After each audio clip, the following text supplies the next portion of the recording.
Hello friends, I am Bajaj. അപ്പോൾ നമ്മൾ ഇപ്പോൾ വന്നിരിക്കുന്നത് ബജാജിന്റെ ഷോറൂമിലാണ്. അപ്പോൾ അവരുടെ ഇലക്ട്രിക് വാഹനമായിട്ടുള്ള ചേതക്കിന്റെ ചേതക്കിന്റെ സെക്കൻഡ് വേരിയേഷൻ ആണുള്ളത്. അപ്പോൾ നമുക്ക് ആ വാഹനത്തിന്റെ ഡീറ്റെയിൽസിലേക്ക് പോകാം. ചേതക്കിന്റെ പഴയത് നമ്മൾ ചെയ്തിരുന്നു, ഇത് പുതിയ വേർഷനാണ്, സെക്കൻഡ് ജനറേഷനിൽ വരുന്ന വാഹനമാണ്. അപ്പോൾ ഇതിൽ വന്നിട്ടുള്ള ഒരു വ്യത്യാസം എന്ന് പറയാനുള്ളത് ഇതിൻ്റെ ഇൻസ്ട്രുമെന്റ് ക്ലസ്റ്ററിൽ അവരത് കളർഫുൾ ആയിട്ട് കൊടുത്തിട്ടുണ്ട്. ഈ വാഹനത്തിൻ്റെ റേഞ്ച് 113 കിലോമീറ്ററിലേക്ക് മാറിയിട്ടുണ്ട്. കാരണം പാനസോണിക്കിൻ്റെ ലിഥിയം അയൺ ന്യൂ ബാറ്ററീസ് ആണ് വരുന്നത്. ഇതിൻ്റെ റേഞ്ച് കാര്യങ്ങളെല്ലാം ഞാൻ ഇതിൽ മെൻഷൻ ചെയ്യാം. അതേപോലെ ഇതിൻ്റെ ബോഡി മെറ്റീരിയൽ തൊട്ടിട്ട് ഇതിൽ ഉപയോഗിച്ചിരിക്കുന്ന ടെക്നോളജി തൊട്ടിട്ട് എല്ലാം നമ്മൾ വീഡിയോയിൽ വരുന്നുണ്ട്. അപ്പോൾ നമുക്ക് വീഡിയോയിലേക്ക് പോവാം. കംപ്ലീറ്റ് വീഡിയോ കാണാനായിട്ട് ശ്രമിക്കുക. വാങ്ങാൻ ആഗ്രഹിക്കുന്ന ആളുകൾക്ക് ഇവരുടെ ഷോറൂമിൻ്റെ നമ്പർ ഞാൻ മെൻഷൻ ചെയ്യുന്നുണ്ട്. ഓക്കെ, ബജാജ് ചേതക് അർബാൻ 2024 ഇതൊരു ബേസ് മോഡലാണ്. അപ്പോൾ ഇതിൻ്റെ ഹെഡ്ലാമ്പ് വരുന്നത് റെട്രോ ലുക്കിംഗ് സർക്കുലർ ഹെഡ്ലാമ്പാണ്. അപ്പോൾ ഹെഡ്ലാമ്പ് ആണെങ്കിലും ടെയിൽ ലാമ്പ് ആണെങ്കിലും എല്ലാം LED ആണ് കേട്ടോ. LED ലൈറ്റ്സ് വെച്ചിട്ട് മെൻഷൻ ചെയ്തിരിക്കുകയാണ്. അതേപോലെ ഇതിൻ്റെ ഒരു ഓവറോൾ വ്യൂയിലേക്ക് നോക്കുകയാണെങ്കിൽ ആദ്യം നമുക്ക് തുടങ്ങുന്നത് സസ്പെൻഷനാണ്. ഇപ്പോൾ നമ്മൾ സസ്പെൻഷൻ ഇതെവിടെയോ കണ്ടിട്ടുണ്ടല്ലോ എന്നുള്ളൊരു ചോദ്യമാണെങ്കിൽ ഓലയിൽ കണ്ടിട്ടുണ്ട്. അതേപോലെ ഒരുപാട് പ്രശ്നങ്ങൾ, ഒടിഞ്ഞു പോകുന്ന പ്രശ്നങ്ങളൊന്നും വരില്ല. നല്ല ബിൽഡ് ക്വാളിറ്റിയിലാണ് അത് മെയിൻറ്റെയിൻ ചെയ്തിരിക്കുന്നത്. റിയറിലേക്ക് വരുമ്പോഴും നമുക്ക് കാണാൻ പറ്റുന്ന സെയിം ടൈപ്പാണ്, സിംഗിൾ സൈഡ് മോണോ ഷോക്ക് സസ്പെൻഷനാണ് ഫ്രണ്ടിലും റിയറിലും കൊടുത്തിരിക്കുന്നത് കേട്ടോ. അപ്പോൾ നമ്മൾ പറഞ്ഞതുപോലെ ഫ്രണ്ടിലും റിയറിലും ഒക്കെ ഉള്ള ഇൻഡിക്കേറ്റേഴ്സും ടെയിൽ ലാമ്പ് ഹെഡ് ലാമ്പ് എല്ലാം LED ആണ്. അപ്പോൾ ഈ കാണുന്ന ലുക്കാണ് ഫ്രണ്ടിൽ നോക്കുമ്പോൾ ഉണ്ടാവുക. ലുക്കിലൊന്നും വലിയ മാറ്റങ്ങൾ കൊണ്ടുവന്നിട്ടില്ല കമ്പനി. ബ്രേക്കിങ്ങിലേക്ക് വരുവാണെങ്കിൽ ബേസ് മോഡൽ ആയതുകൊണ്ട് ഫ്രണ്ട് ആൻഡ് റിയർ വരുന്നത് ഹബ് മോട്ടേഴ്സാണ്. കോംബി ബ്രേക്കിംഗ് സിസ്റ്റമാണുള്ളത്. ചേതക് അർബാൻ്റെ ബോഡി ഫുള്ളി മെറ്റാലിക് ആണ് കേട്ടോ. ഇതിൻ്റെ ഹെഡ് ലാമ്പ് ഇരിക്കുന്ന പോർഷനും അതേപോലെ ഫ്രണ്ട് മഡ് ഗാർഡും വരുന്നത് പ്ലാസ്റ്റിക് ആണ്. വാഹനത്തിൻ്റെ ടെയിലിലേക്ക് വരുവാണെങ്കിൽ നമുക്ക് എവിടെയോ കണ്ടു മറന്ന പോലെ നമ്മുടെ യമഹേൻ്റെ ഫസീനോൻ്റെ ടെയിൽ പോലെയൊക്കെ നമുക്ക് തോന്നും, ഒരു ചെറിയതായിട്ടെങ്കിലും. പക്ഷെ നല്ല രസമുണ്ട് കേട്ടോ കാണാനായിട്ട്. വാഹനത്തിലുള്ളത് ബെൽറ്റ് ഡ്രൈവോ അല്ലെങ്കിൽ ചെയിൻ ഡ്രൈവ് മെക്കാനിസമോ ഒന്നുമല്ല. നമ്മൾ ഡയറക്റ്റ് മോട്ടറിൽ നിന്ന് ഒരു ഗിയർ മെക്കാനിസം ഉപയോഗിച്ചുകൊണ്ട് റിയർ വീലിലേക്ക് കണക്ട് ചെയ്യുന്ന ഒരു ഡ്രൈവ് മെക്കാനിസമാണ്.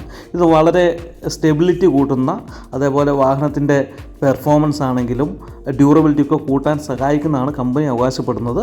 ഇതിനെ സോളിഡ് ഗിയർ ഡ്രൈവ് മെക്കാനിസം എന്നാണ് കമ്പനി വിളിക്കുന്നത് കേട്ടോ. ഈ വാഹനത്തിന് സൈഡ് സ്റ്റാൻഡ് മാത്രമേ ഉള്ളൂ. സെൻറ്റർ സ്റ്റാൻഡ് നമുക്ക് കസ്റ്റമൈസ് ചെയ്യാം. ലെഫ്റ്റ് സൈഡിൽ സ്വിച്ചസ് നോക്കുകയാണെങ്കിൽ ഹൈ ബീം ലോ ബീമിൻ്റെ സ്വിച്ചും DRL ഓൺ ആൻഡ് ഓഫിൻ്റെ സ്വിച്ചും, നമ്മുടെ ഇൻഡിക്കേറ്റർ ലെഫ്റ്റ് സൈഡ് ഇൻഡിക്കേറ്ററിൻ്റെ switch, pass and play switch കാണാം, ഹോണിൻ്റെ സ്വിച്ച് കാണാം. ഇത്രയാണ് ലെഫ്റ്റ് സൈഡിലുള്ളത്. വാഹനത്തിൻ്റെ ഹെഡ്ലൈറ്റിൽ ശ്രദ്ധിച്ച് കാണാം DRL ലൈറ്റ്സ് ഓഫ് ചെയ്യാനോ ഓൺ ചെയ്യാനായിട്ട് കഴിയും. ഹൈ ബീം ലോ ബീം ഒക്കെ മാറ്റുന്നത് നമുക്ക് ഇതിൽ കാണാനായിട്ട് കഴിയും. കുറച്ചുകൂടെ വ്യക്തമായിട്ട് മനസ്സിലാവാൻ വേണ്ടിയിട്ടാണത്. റൈറ്റ് സൈഡിൽ ആ D എന്ന് പറഞ്ഞ സ്വിച്ച് നമ്മൾ പ്രസ് ചെയ്യുകയാണെങ്കിൽ വാഹനം റെഡി ടു ഗോ ആണ്. അതിൽ നമ്മൾ പ്രസ് ചെയ്ത് കഴിഞ്ഞിട്ടുണ്ടെങ്കിൽ ഓട്ടോമാറ്റിക്കായിട്ട് ഫോർവേഡ് മോഡ് സെലക്ട് ആവും. അതുമാതിരി റിവേഴ്സ് മോഡുണ്ട്. നമ്മൾക്ക് ഹൂഡ് ഓപ്പൺ ചെയ്യാനോ അല്ലെങ്കിൽ ഗ്ലോ ബോക്സ് ഓപ്പൺ ചെയ്യാനുള്ള സ്വിച്ചസ് അല്ലാതെയും കൊടുത്തിട്ടുണ്ട്. അതേപോലെ നമുക്കിതിൽ ട്രിപ്പ് മീറ്റേഴ്സ് അങ്ങനെയുള്ള കൺട്രോളിങ്സിനൊക്കെ ആയിട്ട് ആ M എന്ന് പറഞ്ഞ സ്വിച്ച് ഉപയോഗിക്കാം. പിന്നെ നമ്മൾ ഇൻഡിക്കേറ്റർ സ്വിച്ചൊന്നും കാണാം. ഇതിൽ പിലിയൻ ഫുൾ റെസ്റ്റ് ഒക്കെയാണ് ഈ കാണുന്നത് കേട്ടോ. നല്ല ഡിസൈൻ, വളരെ കോമ്പാക്റ്റ് ആയിട്ട് ചെയ്തിരിക്കുകയാണ്. ഈ കാണുന്ന സ്വിച്ച് സിംഗിൾ പ്രസ് ചെയ്ത് കഴിഞ്ഞിട്ടുണ്ടെങ്കിൽ ഈ വാഹനത്തിൻ്റെ ഗ്ലോ ബോക്സ് ഓപ്പൺ ആവും. അപ്പോൾ ഗ്ലോ ബോക്സിൻ്റെ ഉള്ളിലായിട്ട് നമുക്ക് ചെറിയ സ്റ്റോറേജ് ലൊക്കേഷൻസ് ഒക്കെ കാണാം കേട്ടോ. അപ്പോൾ ഇതിൽ നമുക്ക് മൊബൈൽ ഫോൺ ചാർജ് ചെയ്യാനായിട്ട് കഴിയും. നമ്മൾ USB കണക്ട് ചെയ്ത് കഴിഞ്ഞാൽ മൊബൈൽ ഫോൺ ചാർജ് ചെയ്യാം. അതിൻ്റെ ഉള്ളിൽ തന്നെ നമുക്ക് ഹോൾഡ് ചെയ്യാനായിട്ട് കഴിയും. അതേപോലെ ചെറിയൊരു ഫസ്റ്റ് എയ്ഡ് കിറ്റൊക്കെ അതിൻ്റെ ഉള്ളിലുണ്ട് കേട്ടോ. വിസിബിലിറ്റിക്ക് വേണ്ടിയിട്ട് ഒരു LED ലൈറ്റ്സ് ഒക്കെ അതിൻ്റെ ഉള്ളിൽ മെൻഷൻ ചെയ്ത് വെച്ചിട്ടുണ്ട്. സാധാരണ ഇലക്ട്രിക് സ്കൂട്ടേഴ്സിൽ നമ്മൾ കാണാത്തൊരു ഫീച്ചറാണ്. ഇപ്പോൾ നമ്മൾ പ്രസ് ചെയ്ത സെയിം സ്വിച്ച് ലോങ് പ്രസ് ചെയ്ത് കഴിഞ്ഞിട്ടുണ്ടെങ്കിൽ നമുക്കിതേമാതിരി സീറ്റ് ഓപ്പൺ ചെയ്യാനായിട്ട് കഴിയും. അപ്പോൾ അതിൽ 18 ലിറ്റർ കപ്പാസിറ്റി ഉള്ള സ്റ്റോറേജാണ് വരുന്നത് കേട്ടോ. അപ്പോൾ നമ്മൾ ഈ കാണുന്ന സ്വിച്ചാണ് വാഹനത്തെ ഓൺ ആൻഡ് ഓഫ് ചെയ്യാനായിട്ട് ഉപയോഗിക്കുന്നത് കേട്ടോ. അപ്പോൾ ഈ സ്വിച്ച് നമ്മളുടെ കീ ഉണ്ടല്ലോ, നമുക്ക് തരുന്ന ഒരു റിമോട്ട് ഉണ്ടല്ലോ, ആ റിമോട്ട് ഒരു 10 മീറ്റർ ഡിസ്റ്റൻസിൽ ഉണ്ടെങ്കിൽ മാത്രമാണ് നമുക്ക് വാഹനം ഈ സ്വിച്ച് പ്രസ് ചെയ്തുകൊണ്ട് ഓൺ ചെയ്യാനായിട്ട് കഴിയുള്ളൂ. ഈ സ്വിച്ചിൽ ലോങ് പ്രസ് ചെയ്യുകയാണെങ്കിൽ നമുക്ക് ഹാൻഡിൽ ലോക്കും കൂടെ ചെയ്യാനായിട്ട് കഴിയും. വാഹനത്തിൻ്റെ മെയിൻ ഹൈലൈറ്റ് പ്രീവിയസ് മോഡലുമായിട്ട് നോക്കുമ്പോൾ ഇതിൽ വരുന്ന കളേർഡ് ഡിസ്പ്ലേ ആണ്. LCD ഡിസ്പ്ലേ ആണ് വരുന്നത്. എല്ലാം ഡിജിറ്റലാണ്. സ്പീഡോമീറ്റർ, ഓഡോമീറ്റർ എല്ലാം ഡിജിറ്റലാണ് കേട്ടോ. ഞാനത് ചെറുതായിട്ട് അതിൻ്റെ ഓപ്ഷൻസ് മാറ്റി ഞാൻ നിങ്ങളെ കാണിച്ചു തരാം. അപ്പോൾ ഡിസ്പ്ലേനെ പറ്റി നമ്മൾ ഒരുപാട് ഡീറ്റെയിൽസ് പറയുന്നില്ല. ഇതുപോലെ ടൈമർ തൊട്ട് ബാറ്ററി പെർസെൻറ്റേജ് ഇൻഡിക്കേറ്റേഴ്സ് തൊട്ട് എല്ലാ ഫീച്ചറും അതിൻ്റെ ഉള്ളിലുണ്ട് കേട്ടോ. ലോ ബാറ്ററി ഇൻഡിക്കേറ്റേഴ്സ് പോലുള്ള എല്ലാ ഫീച്ചേഴ്സും ഇതിലുണ്ട്. അപ്പോൾ ഈ വാഹനം സ്റ്റാർട്ട് ചെയ്യാനായിട്ട് നമ്മൾ ആദ്യം സൈഡ് സ്റ്റാൻഡ് മാറ്റിയതിന് ശേഷം ഈ കാണുന്ന സ്വിച്ചിൽ പ്രസ് ചെയ്യുക, അപ്പോൾ വാഹനം ഓൺ ആവും. ഓക്കെ, അതിനുശേഷം നമ്മൾ റൈറ്റ് സൈഡിൽ കാണുന്ന ഡി എന്ന് പറഞ്ഞ ആ സ്വിച്ചിൽ പ്രസ് ചെയ്തിട്ട് നമ്മൾ ആക്സിലേറ്റർ കൊടുത്തു കഴിഞ്ഞാൽ അല്ലെങ്കിൽ ത്രോട്ടിൽ കൊടുത്തു കഴിഞ്ഞിട്ടുണ്ടെങ്കിൽ വാഹനം മുന്നോട്ട് പോകുന്നതായിരിക്കും. പിന്നെ ഇതിൽ എക്കോ മോഡ് അതുമാതിരി സ്പോർട്സ് മോഡ് എന്ന് പറഞ്ഞാൽ 2 മോഡ് വരുന്നുണ്ട്. പക്ഷേ ഈ കാണുന്ന ബേസ് മോഡിൽ നമുക്ക് എക്കോ മോഡ് മാത്രമേ ഉപയോഗിക്കാനായിട്ട് കഴിയുള്ളൂ. അത് ഇവരൊരു സബ്സ്ക്രിപ്ഷൻ ഉണ്ട്, അത് എടുക്കുകയാണെങ്കിൽ നമുക്ക് സ്പോർട്സ് മോഡും കൂടെ എനേബിൾ ആവും. ഇപ്പോൾ ഈ മോഡുകളൊന്നും ഓട്ടോമാറ്റിക്കായിട്ട് ചേഞ്ച് ആവുന്നതാണ് കേട്ടോ, നമ്മൾ ചേഞ്ച് ചെയ്യേണ്ട. നമ്മളെ ത്രോട്ടിൽ നമ്മൾ എത്രമാത്രം ആക്സിലറേഷൻ കൊടുക്കുന്നോ ഓട്ടോമാറ്റിക്കായിട്ട് ഫോർവേഡ് മോഡുകളിലേക്ക് സ്വിച്ച് ആയിക്കോളും, ഷിഫ്റ്റ് ആയിക്കോളും. ഇപ്പോൾ ഞാൻ പറഞ്ഞല്ലോ ഇവരുടെ ഒരു ടെക് പാക്ക്, അതാണ് ഇതിൻ്റെ സബ്സ്ക്രിപ്ഷൻ്റെ പേര്. അതായത് 8000 രൂപയാണ് 5 വർഷം ഈ ടെക് പാക്ക് സബ്സ്ക്രിപ്ഷൻ വരിക. ഇതെടുത്തു കഴിഞ്ഞാൽ hill hold assistance, reverse mode, sports mode, smarts phone connectivity, നമ്മളുടെ ഒരു ആപ്ലിക്കേഷനൊക്കെ ഉണ്ട്, അത് വെച്ചൊക്കെ നമുക്ക് കണക്ട് ചെയ്യാനായിട്ട് കഴിയും. അതുമാതിരി ജിയോ ഫെൻസിങ് പോലുള്ള ഓപ്ഷൻസൊക്കെ, ജിയോ ട്രാക്കിംഗ് ഒക്കെ നമുക്ക് ഉപയോഗിക്കാനായിട്ട് കഴിയുന്നുള്ളതാണ് അതിൻ്റെ ഒരു ഗുണം. ചേതക് അർബാൻ ഒരു ബേസ് മോഡലാണെന്ന് പറഞ്ഞല്ലോ. അപ്പോൾ ഇതിൽ ടെക് പാക്ക് ഞാൻ പറഞ്ഞ പോലെ 8000 രൂപ കൊടുത്ത് നമ്മൾ ആക്ടിവേറ്റ് ചെയ്യണം 5 വർഷത്തേക്ക്. എന്നാൽ മാത്രമാണ് സ്പോർട്സ് മോഡ് അവൈലബിൾ ആവുള്ളൂ. ഇല്ലെങ്കിൽ നമ്മളിത് ആക്ടിവേറ്റ് ചെയ്യുന്നില്ലെങ്കിൽ നമുക്ക് എക്കോണമി മോഡിൽ മാത്രമാണ് വാഹനത്തെ ഉപയോഗിക്കാനായിട്ട് കഴിയുള്ളൂ. എക്കോണമി മോഡിലും 63 km/h സ്പീഡ് നമുക്ക് അവൈലബിൾ ആവും കേട്ടോ.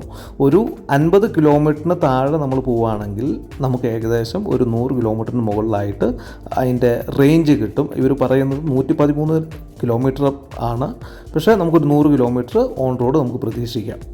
ഓക്കെ, അപ്പോൾ നമ്മളുടെ ടെക് പാക്ക് ആക്ടിവേറ്റ് ചെയ്യുന്നതാണ് കുറച്ചുകൂടെ ബെറ്റർ. അപ്പോൾ നമ്മളുടെ സ്പീഡ്, ടോപ്പ് സ്പീഡ് എന്നുള്ളത് 63-73 km/h മാറും. വിവാഹത്തിൻ്റെ സീറ്റിംഗ് സെക്ഷൻ്റെ അടിയിലായിട്ടാണ് ഇത് ചാർജ് ചെയ്യാനുള്ള ആ പോർട്ടുള്ളത് കേട്ടോ. അതാണ് നമ്മൾ ഈ കാണുന്നത്. നമ്മുടെ ചേതക് അർമാനിൽ വരുന്നത് ഓൺ ബോർഡ് ചാർജിങ് അല്ല, ഓഫ് ബോർഡ് ചാർജിങ് ആണ്. അപ്പോൾ അതിൻ്റെ ചാർജർ ഞാൻ കാണിച്ചു തരാം. അപ്പോൾ ഇതിൽ ചാർജിങ്ങിന് വേണ്ടി വരുന്നത് 4 മണിക്കൂർ 50 മിനിറ്റാണ് ഫുൾ ചാർജ് ആവാൻ കേട്ടോ. ഇതിലുപയോഗിച്ചിരിക്കുന്നത് 2.9 kW ലിഥിയം അയൺ ബാറ്ററിയാണ്.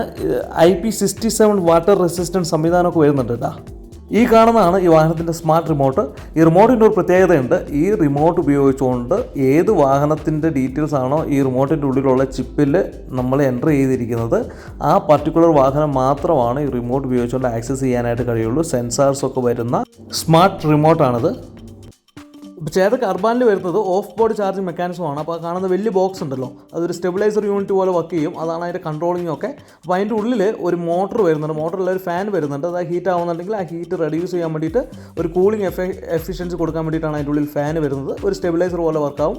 ഓട്ടോമാറ്റിക്കായിട്ട് അത് നമ്മളുടെ വോൾട്ടേജ് വേരിയേഷൻസ് ഒക്കെ വരുമ്പോൾ അത് കറക്റ്റായിട്ട് മെയിൻറ്റെയിൻ ചെയ്തോളും. വിവാഹത്തിൽ ഓഫ് ബോർഡ് ചാർജ് മെക്കാനിസം കൊടുക്കാൻ കാരണം ഇതൊരു മെറ്റാലിക് ബോഡിയാണല്ലോ.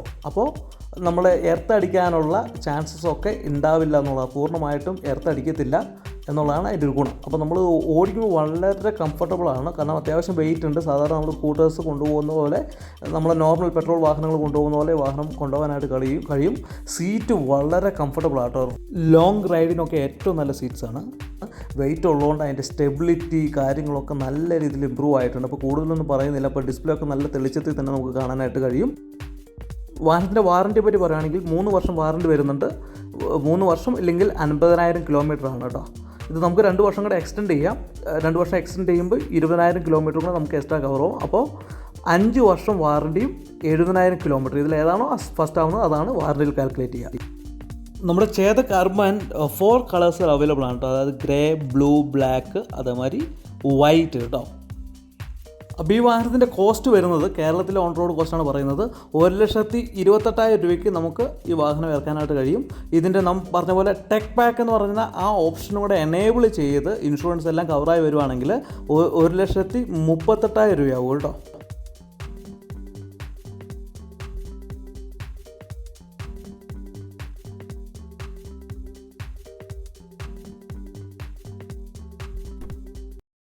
അപ്പോൾ ഈ വീഡിയോ ഇഷ്ടപ്പെട്ടെങ്കിൽ നമ്മുടെ ചാനൽ സബ്സ്ക്രൈബ് ചെയ്യുക, അതുപോലെ ബെൽ ഐക്കൺ എനേബിൾ ചെയ്യുക. അപ്പോൾ ഇതേപോലെയുള്ള നല്ലൊരു വീഡിയോകളായിട്ട് നമ്മൾ ഇനിയും വരുന്നവരെ എല്ലാവർക്കും ചിന്ന ഗുഡ് ബൈ.